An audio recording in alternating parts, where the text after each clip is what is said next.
Hi. Hi, how's it going? Well, it's summertime. It's Yeah. I was talking to a trainer friend of mine this morning and we're trying to get all these podcasts recorded this week. He's like, "You're talking to strength coaches in hockey right now?" Yeah. Yeah, I know. I'm trying to nail some people down as best as I can. So I totally appreciate you finding some time. I know it's like the craziest time of year for you. Oh, good. It's actually where I am now. So I'm in Kelowna, BC. My gyms are in Ontario, which is on the other side of the country. Yeah. But here I just run like a, you know, 12 to 14 week pro camp. Yeah. So I'm coaching from like 7 to 11 and that's it. So it's a much better setup for me here. I don't try to be everything to everyone, or at least not all the time. So it's That, much better. that's good. It seems like there's been like an increase in these smaller private like camps in the Yeah. summertime in the last, and it makes a lot of sense, right? You just get a bunch of Oh, guys totally. together, you dial in everything that they need to get done, and then you get to enjoy some of your summer. Yes, yes. We're actually flying back. We're taking our kids back to Ontario, where I'm from, Yeah. for a couple days just to. We were originally supposed to celebrate 10 years of my original kind of location, but the venue kind of canceled on us last minute. Not last minute, but I just so I'm going to push it off to the fall. But we're still going to go back and see family and stuff like that. Right. Oh, that's awesome. Mm, I have a whole list of stuff I want to ask you about and talk to you about. So I'm just going to get down in business right cool. away. Okay. Sounds good. So you've been with predominantly hockey players, right? With like since your inception into training, is that always what you wanted to do, is work with hockey? Or I mean, a lot of people when they find out I'm Canadian, they're like, "Oh, so you work with hockey?" I'm like, amongst other sports, but Yeah. I'll let you talk about that first. Yeah, you know what? I actually played football growing up, like Canadian football. So I played hockey too because it's kind of just what you do.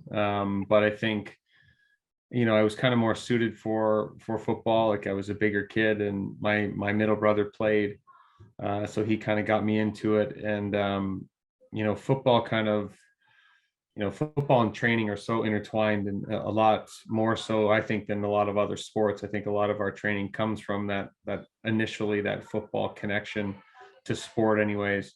Hockey, I still think is, and maybe not everybody in my field would agree with me, but hockey's still pretty behind, I think, in how we go about it.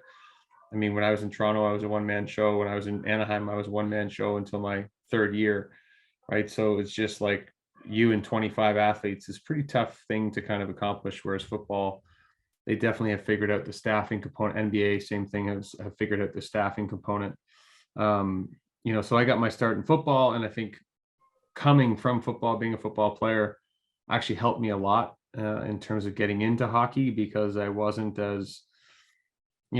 dying to get into hockey. I think it just happened because of, situations and people opening a door for me and an opportunity. And I also think it also continued to happen because I did a good job in hockey, and it was maybe what it needed at the time. Because when I first started getting into it with hockey players, it was a lot of, Bosu balls and agility ladders, and there's nothing wrong with those things, but it just, I felt like they were missing a component of just good training in my area anyways. And I think that's what I brought, and it kind of kind of opened the door for me to be offering something different, even though it wasn't really different. It was just training, like, no, I don't want you to ride a bike. I want to go to the track, and we want to sprint and pull sleds and push sleds. And they're just like, oh, that's different. It's like, well, not really. Like, it's just good training, So I think not really wanting to get in hockey initially, it was more just circumstance. I'm from Whitby, Ontario, which is a huge hockey hotbed. Adam Foote was he was like my first big client, and he's won everything. And his name was autographed on our town sign. So like once you start training a guy like that, it's like, the floodgates kind of open up. Right. Okay, a lot to unpack with that last little bit there. But with you being in hockey, and you kind of said it was missing something. So what, and there's so many different niches. You talk to 20 different strength coaches, they all have something that they claim that they do better than the other guy or different. I don't want to say what's your style, but what makes you unique in the way that you train? It's funny, my partner here in Kelowna, him and I were talking about that today, and we get a lot of coaches, without sounding like an arrogant shit, but we get a lot of coaches who kind of drop in on us and view our training and take notes and do stuff like that. It's something I used to do when I was a lot younger. I still do it now, but I definitely used to do a lot more of it because I was still trying to learn, and I still am, but family and stuff makes it a little tougher now. And this gentleman came in, he was from the Canadian Sport Institute, and he's like, wow, like, you guys are doing a really good job. You're not doing it like a lot of other places are doing it. And I said, thank you, I appreciate it, but it's also like, I think it's just evolving and learning, and not being stuck in my ways. Because I think what I did 10 years ago, Mike Boyle just put out a really good tweet, like, if what you're doing hasn't changed, if what you're doing 10 years ago, are you still doing it? Either you were really smart back then and you're really dumb now, or vice versa. And it's like, I think it was perfect as usual with Boyle. Perfect quote, because I think there's stuff that I do still that I did 10 years ago, but there's stuff that I'll never do again, most likely, and I think that's knowing the difference between those things and not being married to exercises or drills or specific things, and learning that, hey, where the gym I'm at now, we set up, like I said before we started with in the summer, it's not a true brick and mortar gym. It's just a space that we have, and we have a ton of we have an indoor soccer field right beside the gym. So guess what? We're going to move a lot more. We're going to do more field work because that's what we have. And I've also found that our athletes like it a hell of a lot more than banging weights in the gym. And I think that's just the audience that we have. They're hockey players, not weightlifters. They don't, it's not like football where it's a huge integration into lifting. It's just not. I got guys that they don't want to be overly sore. They don't want to be, they want to improve their athleticism. And when you give them cues and drills and things to do that, they eat it up, right? So I'm gonna cater to my audience without selling my soul, necessarily, but I'm definitely going to cater to what's making these guys and girls feel good. What feels good, what feels like this relates to what you need to do in the field of play, wherever that is. And I think a lot of coaches, and I'm being very, very general, but a lot of coaches still, oh, I'm an Olympic lifting guy. I love Olympic lifting. However, to try to teach it, to have the time, to have the consistency from the athlete, it's just not something I'm going to pour a whole lot into, although I think it's really valuable and it's a great tool to learn, to have in the toolbox. With the academy that I consult for, that's something that we teach because we have more time, and we have, it's just much different, and the training stimulus environment is different. I'm working with pros now, so I'm not going to try to reinvent the wheel with training. And I think that's my style, is kind of just constantly evolving, looking for what I think they need, as the type of position they play, the type of player they are, and really trying to hone in on that stuff. And sometimes it means everybody does split squats today, or everybody does jumps, or everybody does, like, I think it's more of just managing the different qualities that we want to improve. And I think if that's a style, then great, that's my style. I don't really know. I don't want to put myself into one box, because I think that really limits what I can do. And I think one thing that I am good at is bringing in other people to say, hey, what do you think? What do you see? Where do you see inefficiencies? And we have an incredible group of therapists and chiros and massage, and everybody brings input, and everybody looks for, nuggets and whatever. And I love that type of environment. I think I really thrive in it, and makes going to work every day really fun, and keeps you curious, right? And I think if in our field you have to be, like we talked about, ACL rehab and stuff, and it's like, I'm aggressive with that stuff. I'm making sure that we're challenging it in a safe way, of course, but getting that dimmer switch turned right back on again, to steal a Bill Knowles quote, and I think that's what I think my style is just whatever works and whatever gets the job done. Right.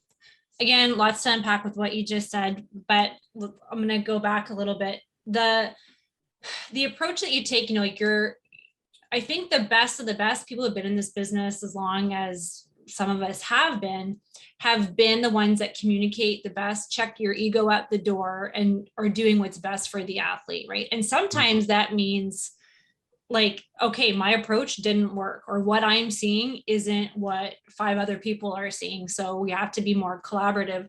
I was just talking with Charlie Weingroff about this the other day, about having many different eyes on an athlete, and you all bring something unique, hopefully something that you're really good at, to the table. But like, the guy that says they can do everything is, I think, getting weeded out. And we used to see those guys like, you know, 15 years ago, that he could give you the strength program, he could stretch you, he could throw needles in, he could give you the nutrition plan, like he could do all these things. And, you know, jack of all trades, master of none, I don't think has any place in professional sports, or like for anywhere for that matter.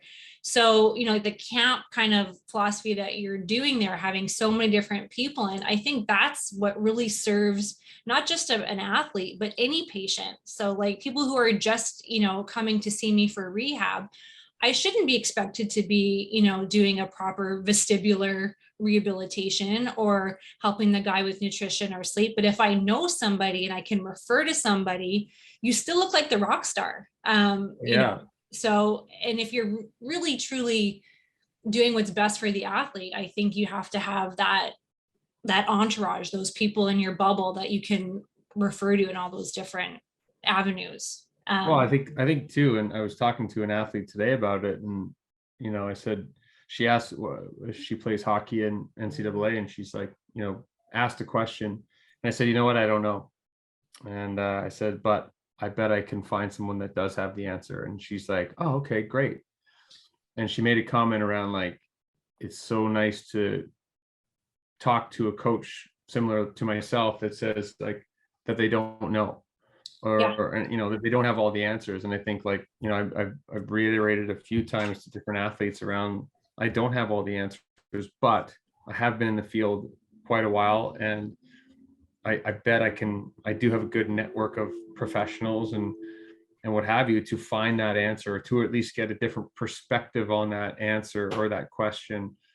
And, you know, Charlie's a great example of that, you know, with training is rehab, rehab is training, you know, like, and it is, you know, like and I was talking to one of our physios who's brilliant out of Calgary. And I said, you know, I know where your sweet spot is, and he knows where mine is. And it's like, as soon as we get to that interchange of like, I now take over and do 80% of the work and he falls back, like, that's just doing what's best for the athlete, and also knowing where your skill set lies. So, you know, like, I don't really put my hands on people. That's not really what I do, but I know in watching someone put their hands on somebody in treatment terms, if they know what they're doing, you know? So like, and not that I know it all, it's just more of like, I've seen really good manual therapists and I've seen really terrible manual therapists. So, you know, you just have that feel, and that, I think that comes with experience. I think that comes with, you know, being through some things, being through some negative things, what have you, positive as well, but mostly negative.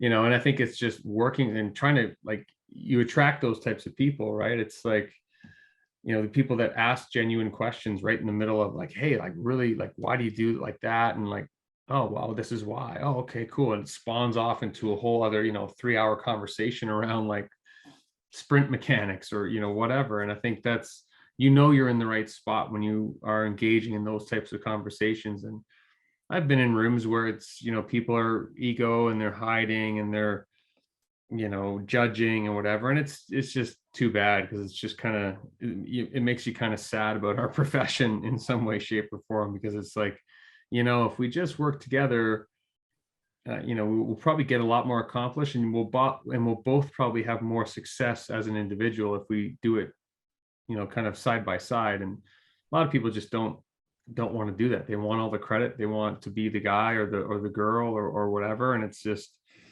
I think I'm lucky because I've never felt that way. I know what I'm good at. I know what I'm not, for the most part. and I know when to ask for help, and I know when to kind of say, hey, you know what, I can't do that, but this person here, she's the best, and here you go, right? And I think I don't know, I think that type of perspective has served me pretty well so far.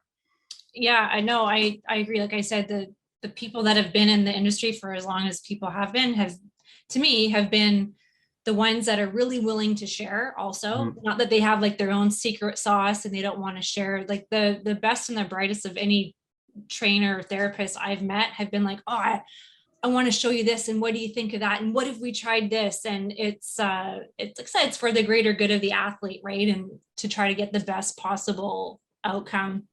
My dad used to always say, if you're the smartest person in the room, you're in the wrong room. And I always try to, take that without feeling like, that you're, over your head.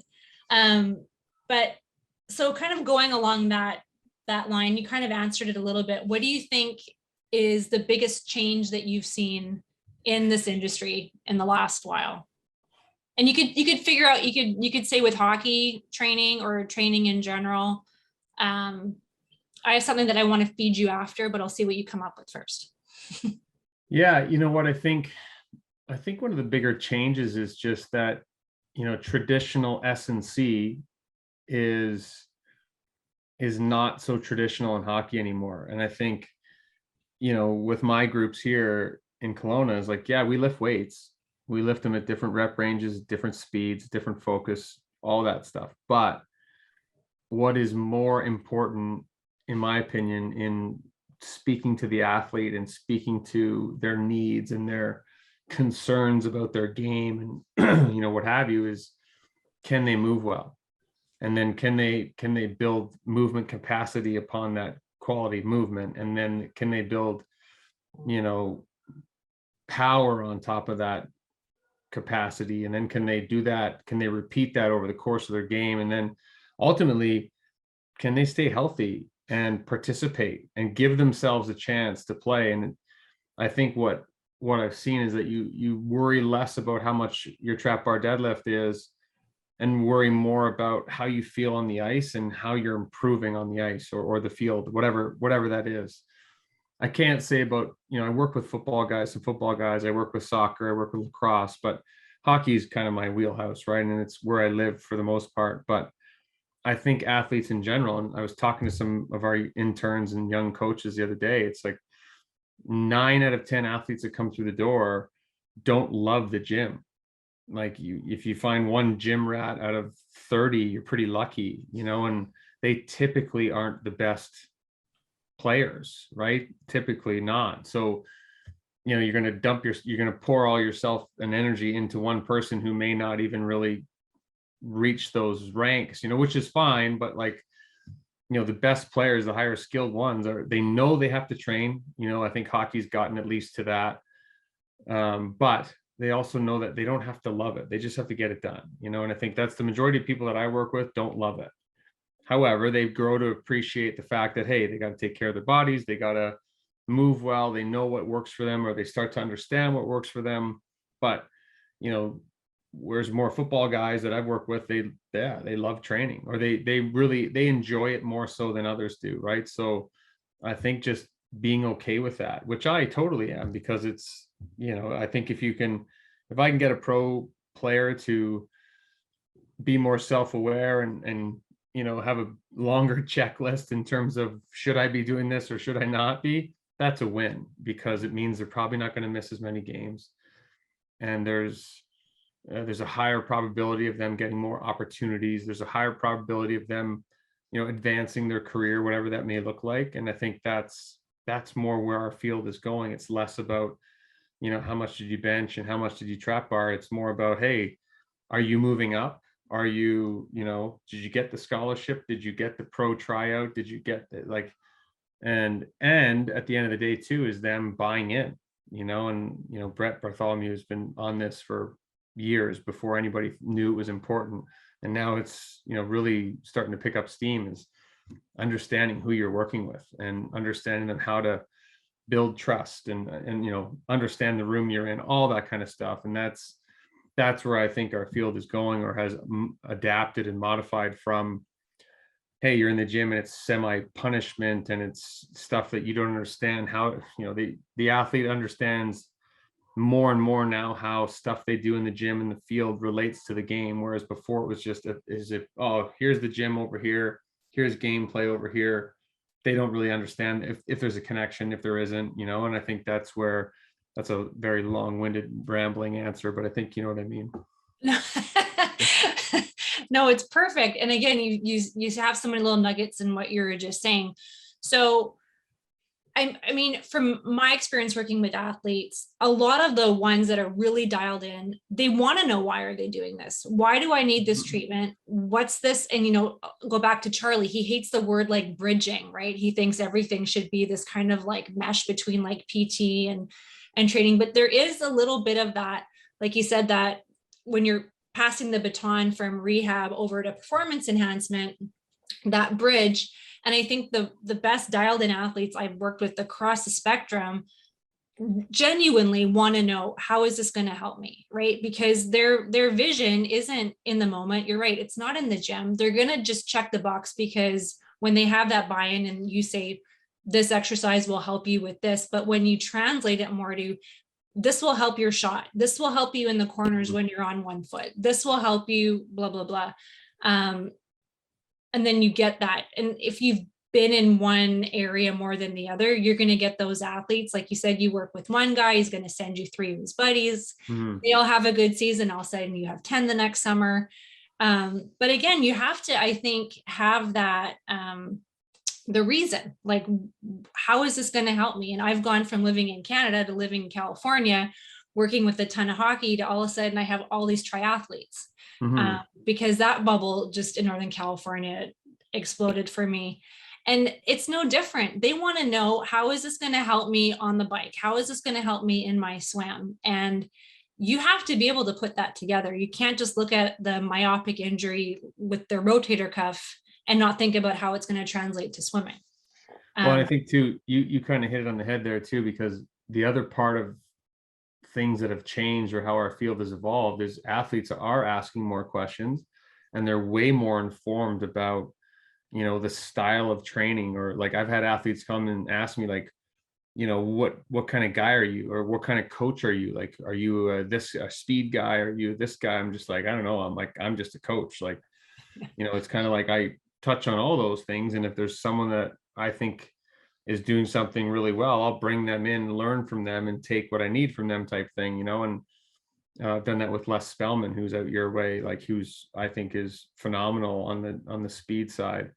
But we work together on the NFL pre-combine camps, and it's like I did stuff in the gym that was matched up to what he was doing on the field. So like, we didn't try to get in each other's way. It was more of just how that kind of broke out. But I had a nice compliment from an NFL guy. He was like, I can't really put a label on you. And he was referring to me as a coach. And I was like, well, what does that mean? And he said, well, like, you kind of cover everything. And, when we need to outsource, then we do. And it's like, well, yeah, I mean, like, I'm not a jack of all trades, definitely not. But I definitely know I can get you started on a lot of these things. And for the most part, like, if I can teach an athlete how to accelerate and decelerate, well, I'm probably checking most of the boxes. And then if I need someone like Les to come in and finish off that last little bit or fix a problem or whatever, then yeah, we can get that person in to bring you across the line. But they're athletes at the highest level for a reason, so it's really, you're just tinkering at that point. Right. Now, if you're giving me a younger athlete who's a training age of 0 to 1, well then, as like, simple movements and time under tension are going to get compounded immensely over with a young athlete like that, whose uptake is so high that you can get a lot of good work done with an upper lower split or 3 full bodies a week or whatever, right? So I think the athletes are coming to the coach with a much more broader sense of training. Even if they haven't done it, they understand a lot more of like what they're getting into for the most part, which I think is cool, because I've always said, like, I want those questions. Hey, why are we doing this? Obviously in a respectful way, which 99% of the time it is. But hey, why are we doing this? Well, this is why. Yeah. and this is what it's for, and this is what it's going to lead to. And the athletes go like, oh, okay, cool.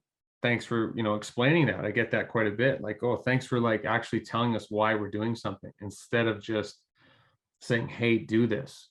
I just find that like, you can't go too crazy with it either. Obviously, there's a fine line, but like explaining yourself as a coach goes a lot further now than it used to, because it was just, there's that info, like these kids get on their phones and they look up, cool exercises on whatever, right? It's a never ending reel.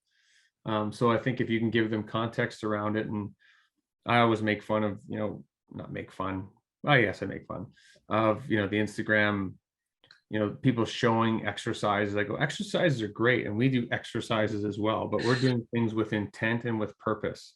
We're not doing exercises just to do them. You want to do some curls on a Friday, have at it. But like Right. everything we do is very purpose driven and is either a regression or a progression from the week before, or the week, you know what I mean? Like everything falls in line. Doesn't mean we change things quite a bit. Yes, of course, but there's no just throwing exercises up, and I think that's what a lot of athletes are coming to the table with as well. I think also kind of to build on what you were saying, athletes are coming with all these questions. And I think collectively, athletes, trainers, therapists, we're really seeing the value of individualizing and being very specific to the athlete and taking into consideration more than just it's the off season and this is your position. It's taking consideration more and more things as our science is getting better. What's their genetic makeup like? How are they sleeping? How are they eating? It's really easy to, pour your heart out in the gym for 1 hour, and then who knows what these guys are doing or girls are doing when they get home. How are they sleeping? We're battling new challenges like their phones. The screen time has gone up exponentially. Couple of years ago when I was, obviously I work with microcurrent a ton, and we have tons of, guys hooked up to tons of machines all the time, and they would be on their phones in these like so-called recovery rooms. And I had to say, I'm like, you know what, my devices are actually, they're known to scramble your iPhone, so you better shut them off. No faster way did I get an athlete to shut their phone off and throw it across the room and just be quiet. So Yeah. This is kind of my like inorganic segue into talking about what are some of your like favorite hacks that you give your athletes to do for optimal recovery. And you can go into as much as you want. I'll probe you here, or as little. I mean, Yeah, you know what? I think you're right. I mean, my son's 10, and he just asked the other day if he could have a Apple Watch, because he likes tracking. I think his grandparents got him a little tracker, activity tracker, which he loves, which is great. However, I think there's so much, we still get kids that come into the gym and they're on the roller or something. They got the phone in their hand, and I'm just like, no, like this is my time now. Like you're here, you're actually in the building. We're gonna get rid of that stimulus, right? So I think definitely quiet time is underrated. I think, just unplugging, like actually unplugging, and sitting with a book, whatever, which again, you get a lot of eye rolls and whatever. Even if it's an audio book, that's fine too, as long as you're not on your phone while you're listening to it. I like cold water immersion, like just even if it's or hot and cold, like relaxing before bed, having really pushing our athletes on just like nighttime routines, especially in the summertime, which can be challenging. There's lots of other stuff going on, or there's social events and what have you, which are all good too.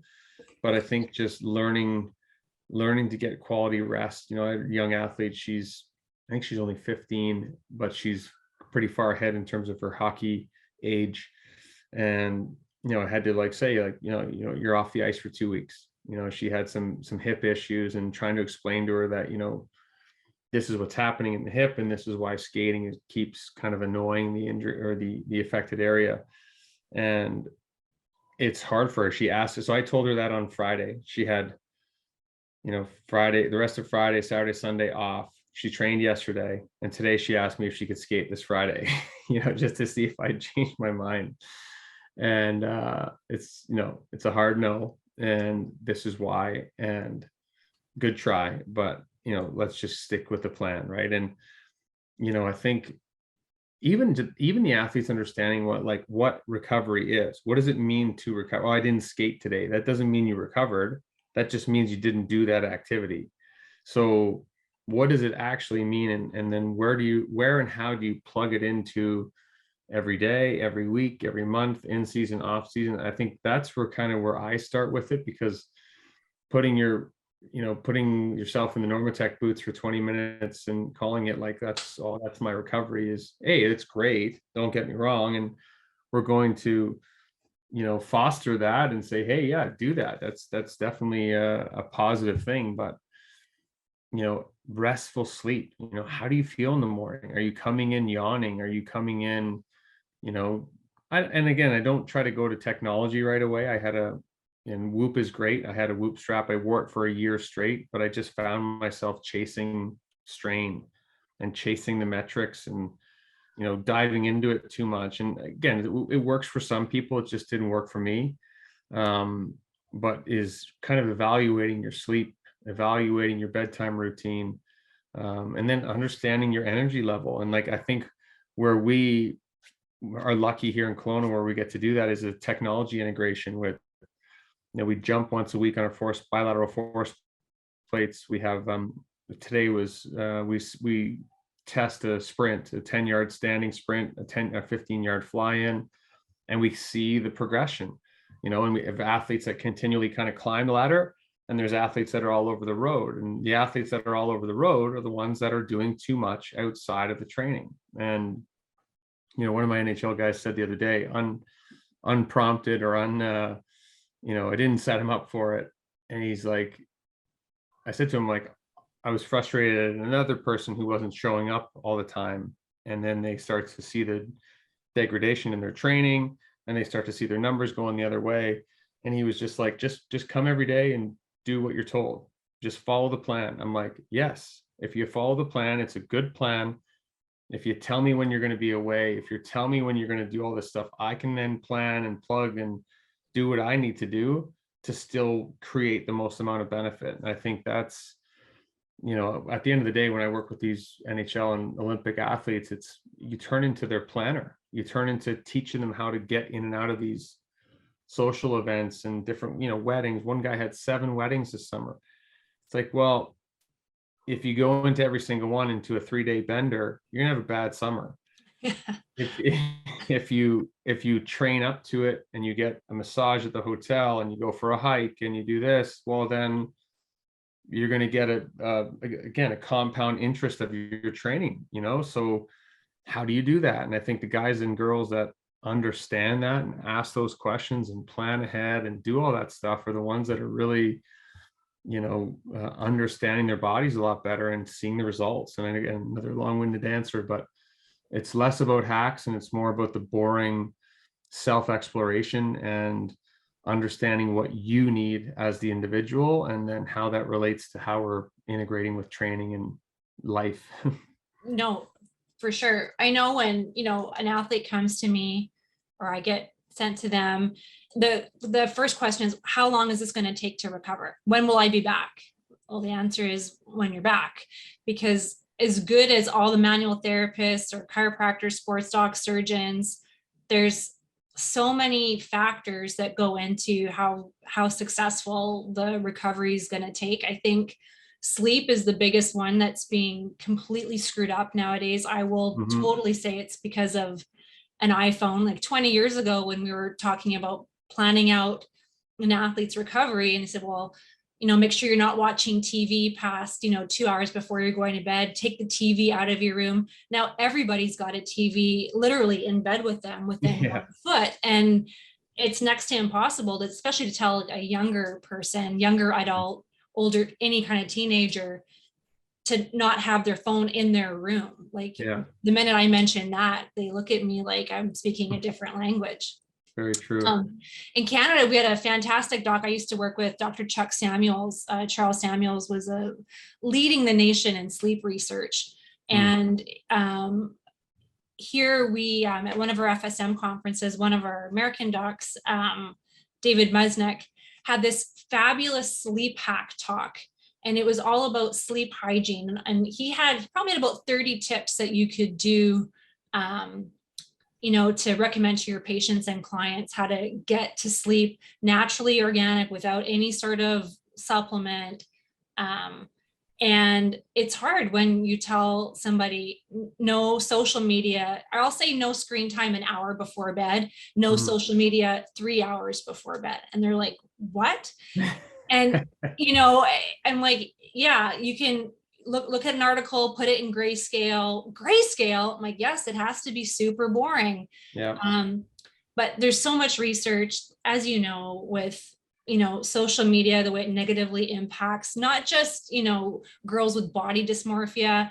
Athletes are seeing things that, oh, what's this guy doing, and this guy's training this way. And to your point, what you said earlier, some random Instagram reel of somebody doing something with zero scientific backing. It's not dialed in or individualized to that athlete, but that automatically conjures up feelings of insecurity. I'm not good enough. This isn't good enough. I need a new trainer. And that's what they're going to bed with. And Right. not shocking that they're not having good quality restorative sleep.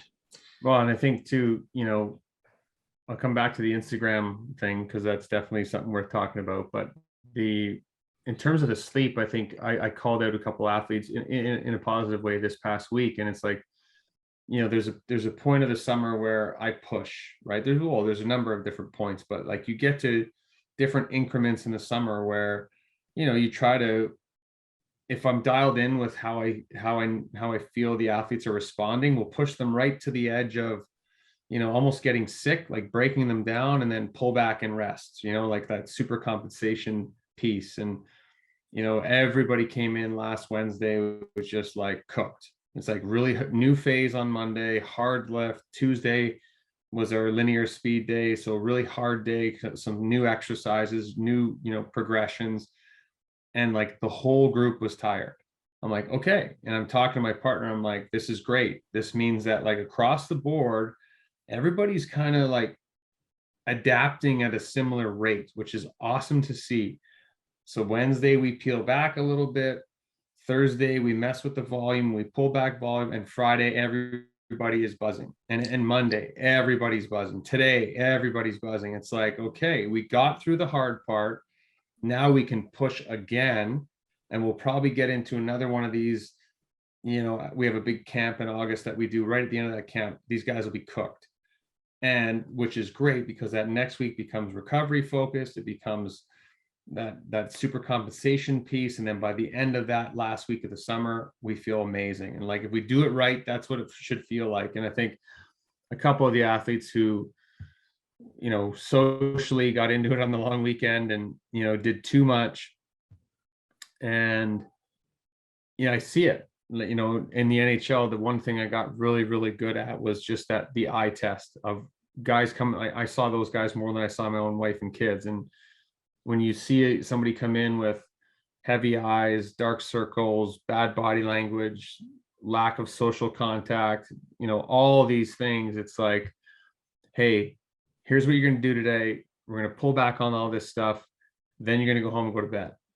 Or, you're going to go home and, it's a restful day, get to bed early, etc. So if you don't, you're going to get sick and you're going to be out 3 to 5 days because you're going to be battling this, and it's your nervous system, it's your immune system. They're they're so tangled together. It's not even funny. And like, luckily they all listened and they rebound 48 hours later and they're like, oh my God, I feel so much better. And those are just like, if you get the kids to, or the athletes to go through some of that without, too much negative impact, it's such a good tool for like, okay, now if you get to that point again, what do you do? Okay, I pull back, I rest, I more, extra vitamin C, extra, whatever, if you want to go down that road. But what does that mean when I feel like that? Well, it means that my nervous system, what does your nervous system do? You can kind of get into the weeds a little bit on that stuff. And I think it's just uber valuable. And even with some of the pro guys, it's like, everybody's tired. I'm like, hey, it's okay to be tired. It's okay. You're adapting to new stimulus. You're adapting to all this stuff. And like, I talked to the group because everybody was just like, like group talk at one point. And, they all felt so much better after knowing like, okay, good. We're all kind of on the same page. And like I said, this is actually amazing in terms of a training effect, because look, we're late July, like it's our first week of skating, which is a big change in stimulus. Now we're in week 2 of skating, the guys are just doing this, and it's like, it's so cool to see that, because, well, number one, the training's working and the adaptation is working. And it's just like, okay, as a coach, it's like, okay, I may have to play with the next few days in order for them to kind of get over the hump, but that's okay, because now the next adaptation will be so much better and they'll get so much more out of it that we can really push it, So it's like, we had a guy today who PR'd on his 10-yard sprint and he felt like shit because he just skated. I said to him, but like, you just tax your nervous system with a hard skate, but it also shows you that you have more to give, because it shows you that your nervous system rebounds pretty well. And no, the other guys were pretty much all slow on our times, but he was good. So that tells me about him as well. It's like, okay, I can push you more. I can push you into the tank a little bit more and you're going to respond well, right? So it's just, I don't know. To me, that's where you really get, where I geek out about like how cool my job is, because you get to mess with stuff like that and just see what works. And, now I learned something about that athlete that I can carry forward, right? And before you go on to the Instagram thing, how cool for the athlete to know you can PR and feel like shit at the same time. Like Yeah. there's no bigger confidence boost than something like that, right? That, you can do great things while feeling like garbage. Yeah. And just think, when you feel great, what you can do. So Right. hit the Instagram stuff for a minute, because I want to build on that before we Yeah. go And into yours. again, I don't think I'm better than anybody. And I know that Instagram is great for a lot of things. Social media is great for a lot of good things, like it gets things out there that would have normally not been out there. So I don't hate on social media. I think it's great. I do it too. Not as much as I probably should, but that's a different topic. We're old and we don't know how to do stuff like Yeah, seriously. I don't first think to grab my phone when I see something cool. I just look at it. So, we jump a lot, we jump every day in some capacity for tendon loading and tendon health. And we were doing box jumps. And I said, I always kind of make the same joke, because that's what I do, is, don't jump like you're on Instagram. Don't box jump like you're on Instagram. When I teach jumping, it's a repeatable effort, right? So if you just jump once and you land ass to ankles and you're in a compromised position, well, great, you just did a box jump, but realistically, you're an athlete. You need to replay that effort over and over and over again during the course of play, right? So you doing a one-off, and it would be the same thing as doing a 1 rep max. Like, there isn't a ton of benefit as an athlete to doing stuff like that. Now, there is a training effect. There is obviously there's benefit. That's not what I'm saying. What I'm saying is, when they're jumping and stuff like that, you have to jump in a position that allows you to do it again. It has to be repeatable, in my opinion. And it reinforces like, okay, what do I look like when I land? Do I have my head up? Am I on the balls of my feet slightly, heel raise? Am I athletic enough to do something now out of this position? I think that's where, you look at the Instagram, oh, I box jumped 56 inches, amazing. But like, look how he landed, like how dangerous that is to land like that. And CrossFit, I think is great. It's a sport on itself. I don't think you can train CrossFit and play an actual sport. I respect those folks. They're incredible, but it's not an avenue that athletes should be taking, in my opinion. Although it's incredible on its own. But, and I think that's part of the education piece of like, if you land in a bad position after a jump, then the jump becomes a lot less meaningful, and the effort becomes less meaningful, because as an athlete, it's not about being a one-trick pony. It's about being robust and adaptable and mobile, versatile, etc. And that's what we teach, right? So I think I just use it as kind of something to get their attention, something they're used to seeing. They're used to seeing, unfortunately now it's these meatballs on Instagram. They're, trying to deadlift things and hold things above their heads. I don't even know what the hell that is, but, and yes, it's laughable and it's got its role or has its place, I guess, in some way, shape, or form. But it's really what I try to teach is, resiliency, positional capacity, and all that kind of stuff. So it really, it helps me illustrate the point of whatever you do, make sure it's repeatable, right? Because, or make sure you can get in and out of it with, grace and style, because that's what's going to matter more so than doing that one-off thing.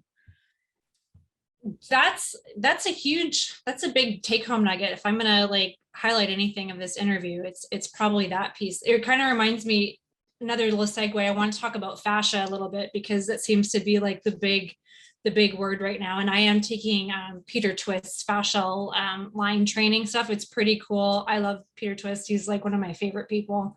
Nice. But a couple of years ago at one of our FSM conferences, we had John Sharkey there, he's a clinical anatomist from Ireland. He's doing a lot of really cool cadaver workshops.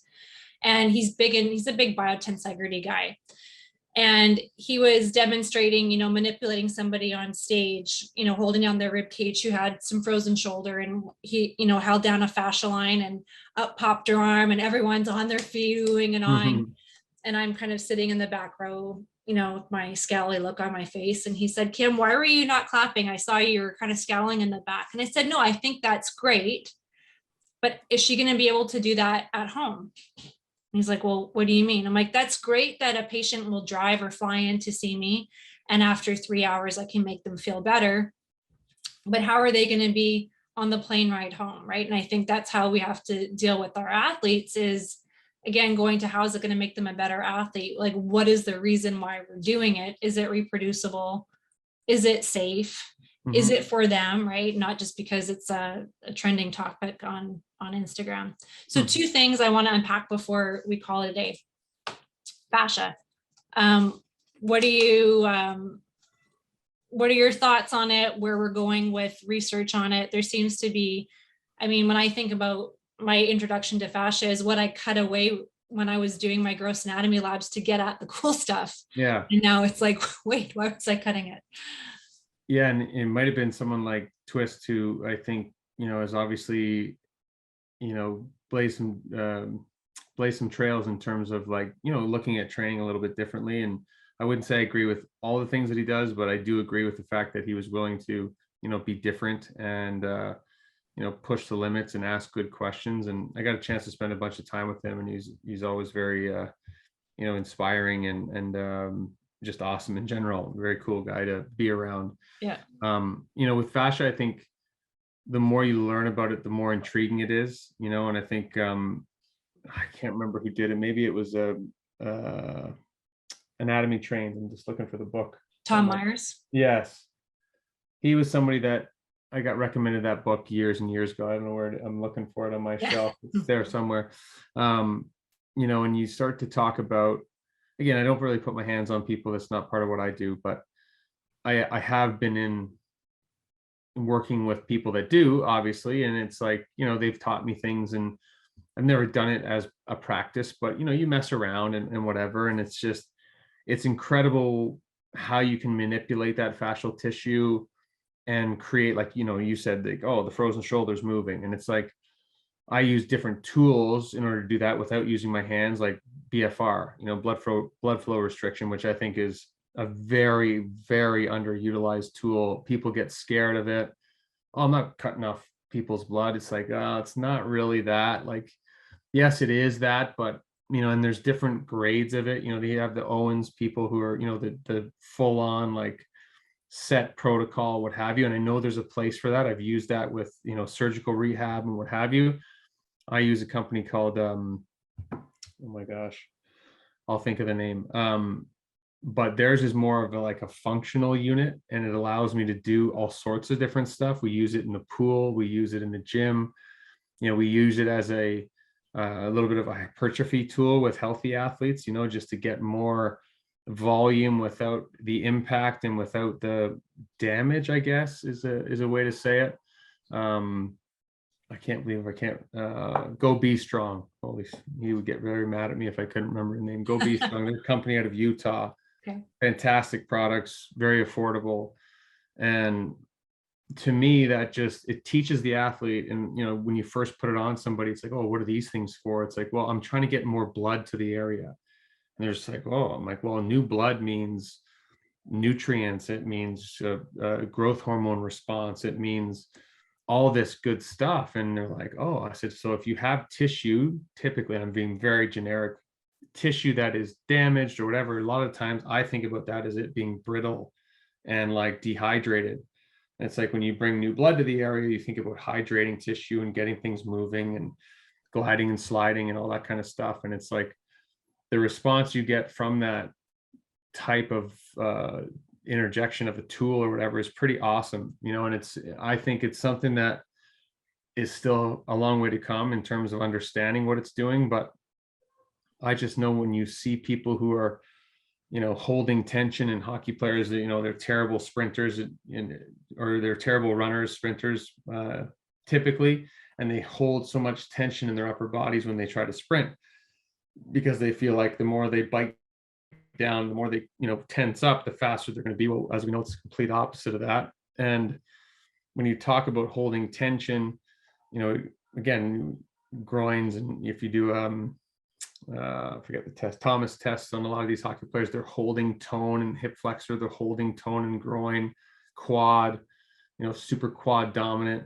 That causes a lot of problems, and foam rolling is great, and then we do it, and it's necessary in some respects, but to actually get into the tissue and then to flex and extend out of the tissue to actually get it moving is, part of what I try to teach on a daily basis is don't just roll on top of the fascial tissue, get into it, try to create some change if you can.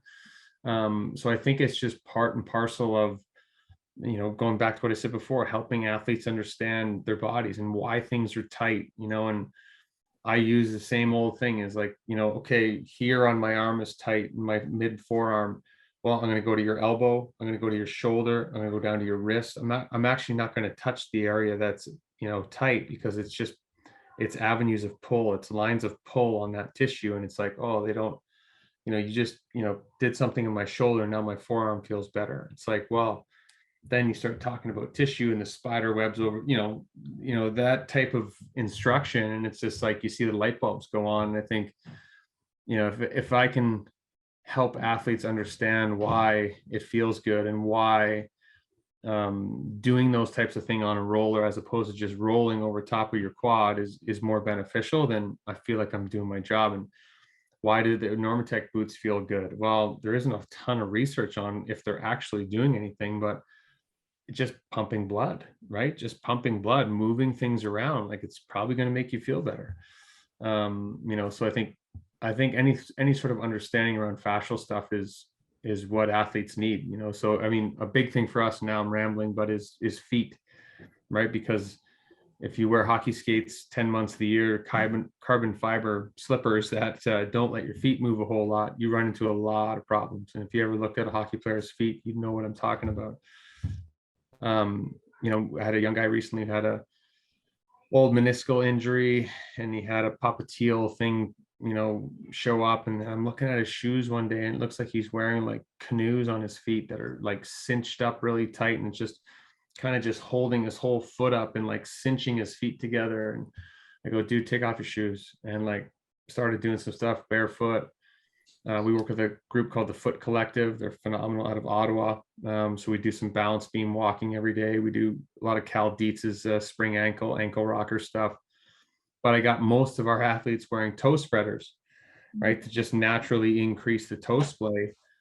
And like he was running around today, he's like, I cannot believe how good I feel. And he's like, I did wakeboarding on the weekend, because that's what you do here.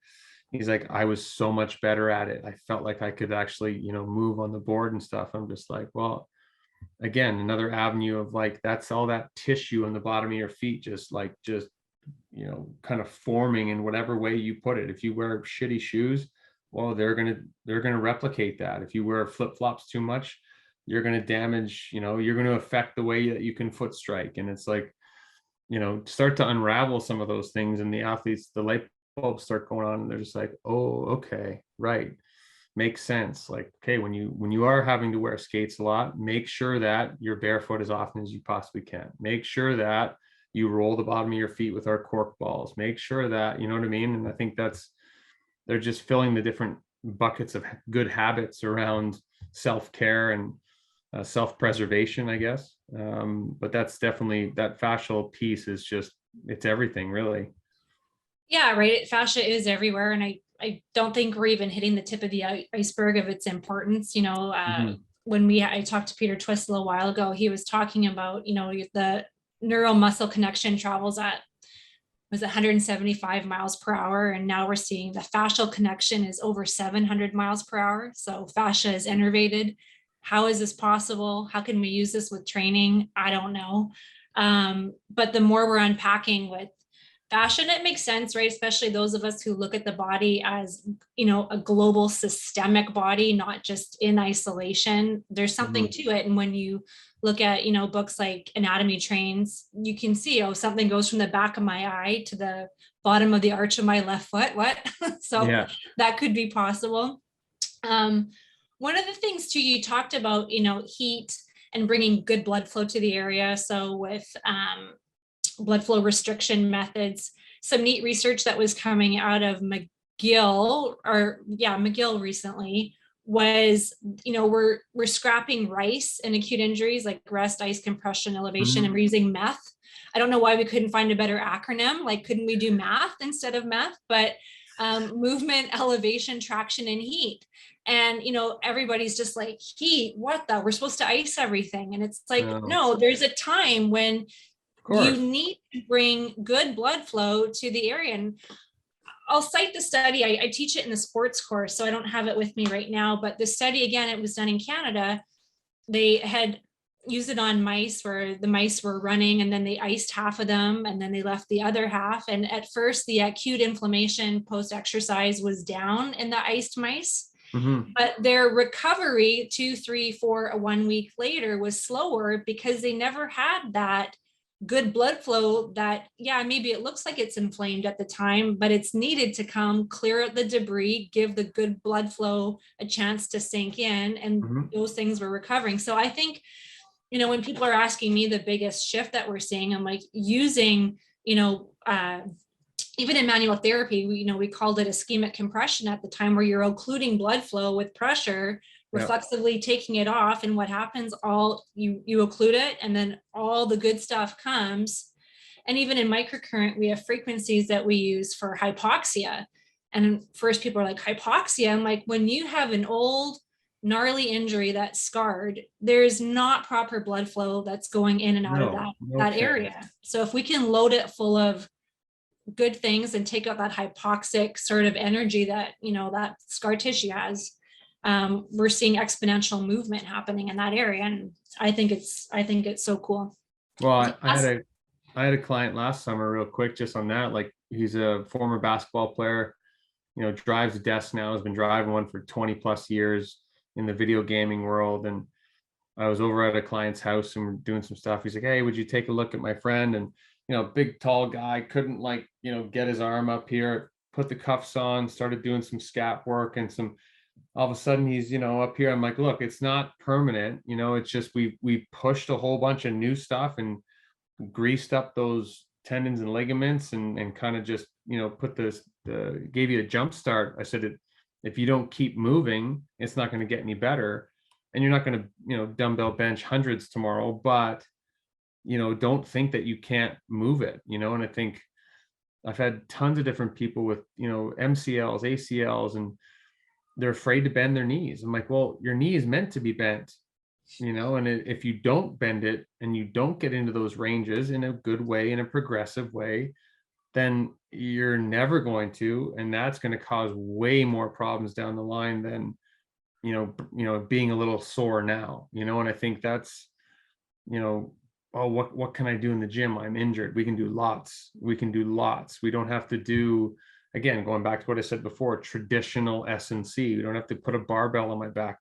I mean, I don't do that really at all anymore. Like, really, like, and I love squatting. I think I like it personally, but, and there's people that will do it for sure. I have an 18-year-old who's a hard gainer who, early puberty, yeah, he's going to back squat because there's a big growth hormone response that comes with that. He needs that. But my 28-year-old 6'5" defenseman does not need that, because his back is, he's already come to me with back history, whatever. We're going to load him up in every other way but loading his spine. I'm going to belt squat him, I'm going to split squat him, I'm going to safety bar, whatever, but we're not going to load his spine. So it's just like, there's so many ways to do it. There's so many ways to, like, and now more than ever, people are coming up with different methodologies, and you know, we do a lot of Eldoa, which I think is something that people don't know enough about. We do some traditional yoga, we do some let's say martial arts, we do some boxing, you know, stuff like that, where it's pretty funny to watch hockey players try to box, and myself included. I'm not any good at it either, but you know, because it's challenging, and it's footwork, and it's coordination, and you know, we do a little bit of tumbling, you know, like spring for, you know, lots of different stuff like that. And it's just getting people out of their comfort zone and moving, and you can create a lot of, you know, athletic opportunity by doing those types of things. And it's like, then you start to see holes, and you start to see, maybe we should address that in training. Maybe we should address why he can't get into that position, or why he struggles moving from whatever the case may be. But Right. I think that movement is medicine has never been more of a, you know, a proper term for, you know, part of the rehabilitation or reconditioning process. It's the reason why it's a hashtag on every Instagram post that I have.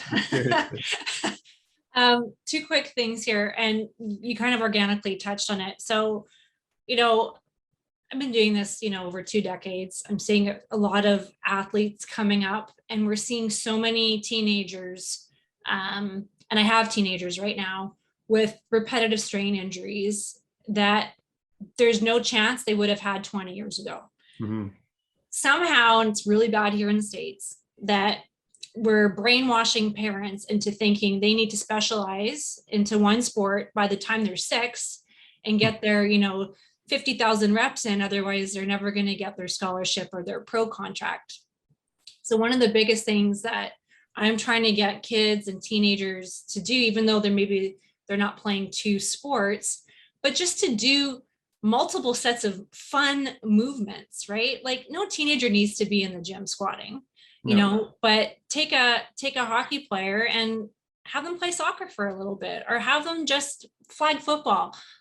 Let them, yeah, like you said, do some gymnastics. They don't have to go to a yoga class. I don't know how many 13-year-old boys want to go to yoga, but, you know, I'll trick them into doing these movements, you know, martial arts, any of that stuff, just to get their brains and body moving in a different way. And what we're seeing, I think, like in the field, is these kids are not getting their 10,000, 50,000 reps into their pro contract. They're burning out by the time that they're 16, if not physically, for sure mentally, because it's the only sport they've ever been allowed to do. Well, it's funny because, you know, my brother, I'm the youngest of 3 boys, and my middle brother, his son is playing baseball. He's 14 years old, and they play on, you know, a travel team and whatever. And it's baseball in Canada, so just it is what it is. But, you know, he's like, oh, and I always helped him with the warm-ups, and we did a bunch of stuff with their team and whatever. And he said, I'm having trouble getting the boys to do their warm-up. And I'm like, oh, okay. I'm like, well, what do you do? He's like, well, you just whatever you send me type thing, you know, like a traditional, like, good warm-up. I'm like, okay, well, do you know what spike ball is? He's like, yeah. I go get 2 spike ball nets. And while, you know, there's 8 guys playing spike ball, the other 8 can do some of those traditional movements, and they just play like king of the court, and they're cycling in and out of spike ball and warm-ups. Brilliant. And they don't think about the warm-up side, because all they're thinking about is the spike ball side.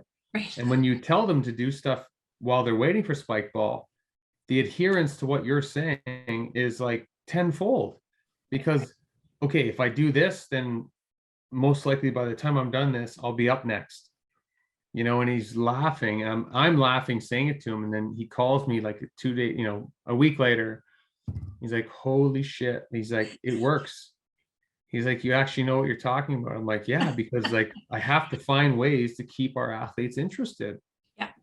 Every Friday, it's first name Friday, and it's spike ball. So everybody calls each other by their first names, which just sounds dumb, but it is dumb.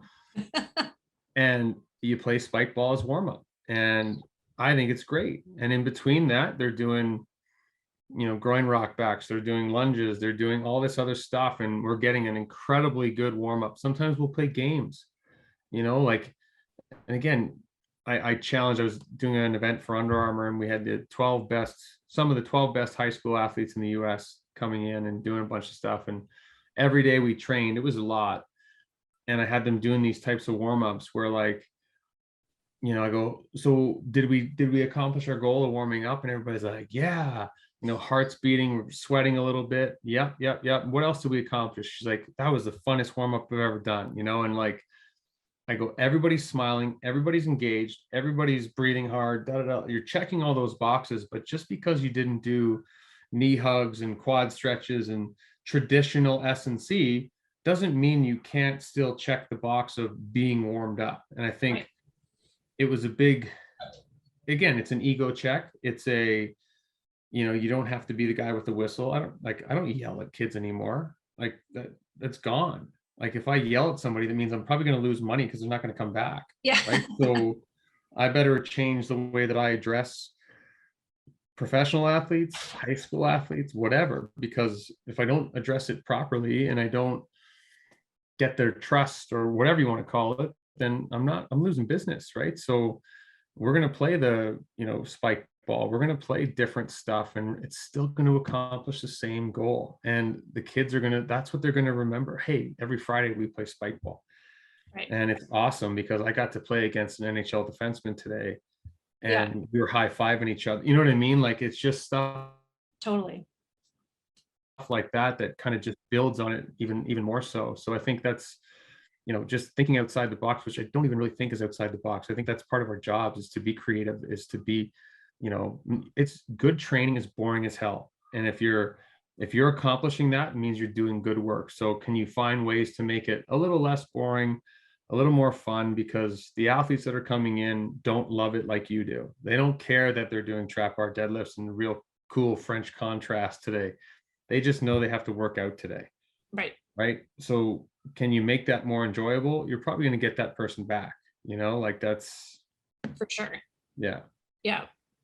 I'm gonna just kind of add, we're talking about kind of going outside the box, and yeah, that term isn't whatever, but I'm reading this cool book. I get nothing to do with this book there. I gain nothing. I just wanted to share it. It's called The Comfort Crisis. Yeah. By Michael Easter. I don't know if you read it.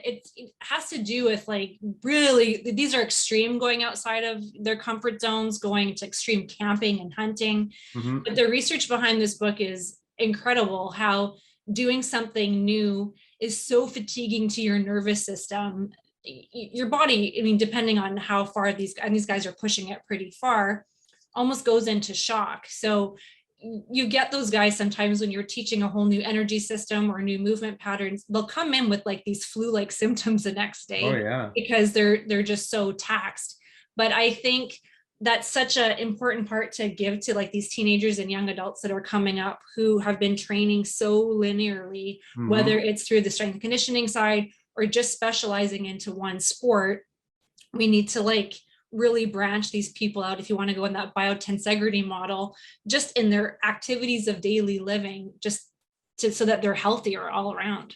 Well, it's on my Audible thing, so there you go. I actually had it. I haven't listened to it yet though, but I just downloaded it. I've been the worst parent. I've just been crushing this book at home right now. I'm just like, just order pizza, I'm almost done.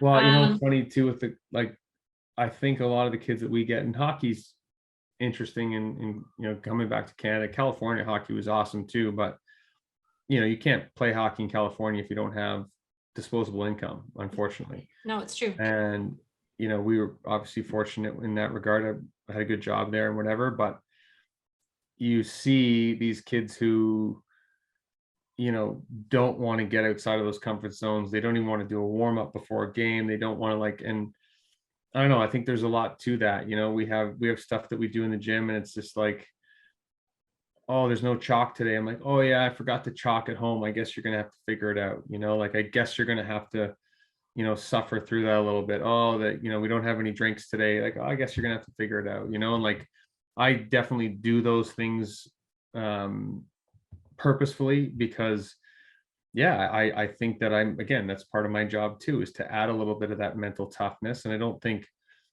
again, it's not me yelling at people. That doesn't work anymore. It's more just of, how we do things, and talking about like grip strength, and I do it all the time with the handshake thing. And Dr. Stu McGill is the best with, that's where I learned it from. It's like when you squeeze somebody's hand, if you get a good handshake, you can squeeze as hard as you want. And as long as you got a good grip, you're not going to hurt each other. It's just, you feel where you have that connection. If you move it by half an inch, you're going to break somebody's hand or break somebody's fingers, right? But that just having the right position and the seal and taking 3 extra seconds to actually fix your grip before doing chin-ups will probably get you 1 to 5 reps, depending on who you know what I mean? Like literally.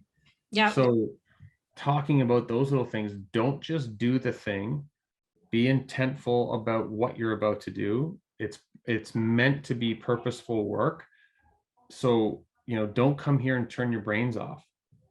I'm not going to challenge you too much in that space, but when I do challenge you, be ready to turn it on, right? And I think that's, goes back to, I think that goes back to actual mental toughness, because again, most of the clients that I have don't love it, but they know they need to do it. So why not do it really well? And I think that's the challenge is, instead of just getting through it, come here and do it well and see the results. And you may not see the results for months or a month. Or we had a kid today who all of a sudden, me and my partner are looking at him going like, he's the most awkward Gumby, like he's 6'5" and he doesn't know that he is, he's just that kid. He stepped on a pole, put a spike through the bottom of his foot, but playing beach volleyball, that set him back even further. And then today it was just like an epiphany of like, holy shit. Like all of a sudden he's sprinting really well. He's jumping really well. And I'm just looking at him going like, I don't know what you did, man, but like, keep doing it. And he's just laughing like, but he got through all that shit. And now we have another layer for him to get through for sure. And another, but like, I think he's getting it, and I think that's, and I didn't take it easy on him. And I made him do all that hard stuff, or I asked him to do all that hard stuff, and he did it. And he tried to do it well. And now he's reaping the benefits of that. Right. All right. Last but not least, do you have a favorite quote? We always end our podcast with a favorite quote or something. And I'm putting you on the spot. That's my favorite. Oh, that's okay. I'm definitely a quote guy. I love them. I have something I do try to do every day. I hate those people that say, oh, my morning routine, but I have that 5-minute journal, which I try to do as much as possible. I haven't done completely, but and they have a quote every day, which is really cool. But the one that I've used forever, and it kind of goes back to what we were just talking about, is get comfortable being uncomfortable. And I think, I don't know who I took it from. I know Zach Evanesh is an old strength coach, not old, but he's a strength coach buddy of mine that I've known for a long time. I think he's got that on his wall somewhere. That's probably where I stole it from. Yeah. But it's on a lot of our ETS t-shirts, and I have banners in the garage in my gym and stuff. And it's just like, it's the epitome of training, it's embracing discomfort, getting comfortable being uncomfortable. And I think it's not just a physical thing, it's I used to dread public speaking, and now it's one of the most enjoyable things that I do, and it's, I get paid to do it. But in university, I would take bad grades just to avoid it, because I didn't want to get up in front of people. And now it's like, you still get nervous, obviously, but I enjoy that nerve. I enjoy those nerves, right? So I think that, it's also like having difficult conversations and having, difficult conversations with my kids or clients or unhappy clients or business partners or whatever. And it's like the more that you kind of, eat the frog and do the hard thing, like the more that it becomes just part of what you do. And I think that's one that I'll try to live by as long as I possibly can. And I'm not perfect. I definitely go off the rails with not doing enough of that stuff. But I think if you surround yourself with people that push you in that direction, it can definitely be very positive. I love that. If people want to find more about you, your website is Fitzgerald. New website, elitetrainingsystems.com. Elite Training Systems. That's my Ontario business. But social media is probably the easiest. At Fitzgerald ETS is all the regular handles or what have you. Okay. I'm not overly active, but I'm active enough, I guess. But yeah, that's about it. Mark, thank you so much for coming on today. Yeah, thanks for having me. It was great chatting with you. You too. Well, I'm sure we'll talk to you again soon. I'll have Yes, tons of definitely. follow-up questions. So yeah, thanks everybody for joining us. And Mark, have a great rest of your day. You too. Thank you. Okay, thanks.